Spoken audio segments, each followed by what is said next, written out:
এই যে আজকালকার ছেলেপেলেরা ইনক্লাব ইনক্লাব অন্যদিকের ভাষা, যারা আমাদের ভাষা কেড়ে নিতে চেয়েছিল, বা নিজের ভাষাটাকে আমরা ঠিক মতো জানার চেষ্টা করি নাই বলে আমাদের মধ্যে ন্যাশনালিজমটা গ্রো করে না, স্লোগানের থেকে যায়। আজকে বাংলা ভাষাটা সম্বন্ধে যদি আমরা নিজেরা যদি একটু চিন্তা করতাম, এই যে আজকালকার ছেলেপেলেরা ইনক্লাব ইনক্লাব ইনক্লাব তো অন্যদিকের ভাষা, যারা আমাদের ভাষা কেড়ে নিতে চেয়েছিল।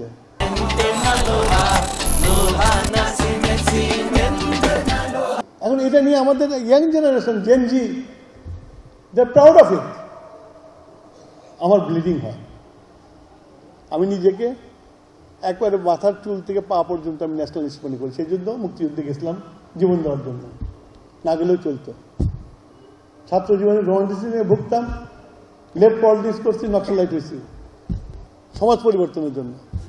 কিন্তু সমাজ যে উল্টো দিকে হাঁটে এখন দেখতেছি আর কি। ইনক্লাব, তার আরো কি সব নতুন ওয়ার্ড পাচ্ছি আমি, যেটা নাকি বাংলার সাথে কোনো সম্পর্কই নেই, যেটা নাকি বাংলাকে ঠেকিয়ে দেওয়ার জন্য ব্যবহার করা হতো। আজকে সেটাই আমাদের ভাষা হয়ে গেছে, আমাদের ছেলেদের ভাষা হয়ে গেছে। এই যে the failure of the teacher, কোনোটা তুমি কিছু মনে করো না, তোমরাও শিখাতে পারো নাই ভাবাবেগে। আরেকটা হচ্ছে যে এই ধরনের ঘটনা ঘটে যখন কোনো দেশে একটা ফ্যাসিজম চলে, ডিক্টেটরশিপ চলে, তখন একটা ভ্যাকুয়াম সৃষ্টি হয়।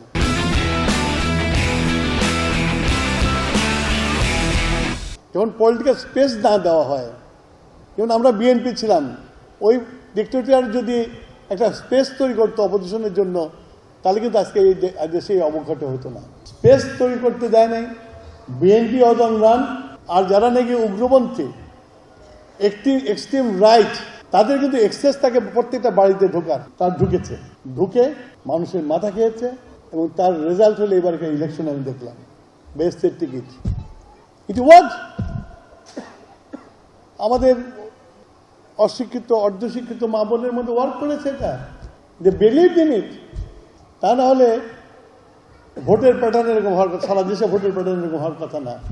তা আমি এখন এই ভাষা দিবসে শুধু যে প্রোগ্রাম করলাম, কালচারাল প্রোগ্রাম করলাম, এটা করলে কিন্তু হবে না। আমরা কিন্তু রিয়াল থ্রেটের মধ্যে আছি।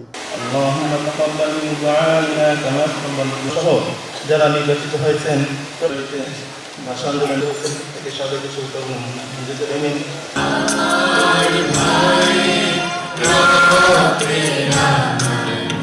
ধরে রাখেন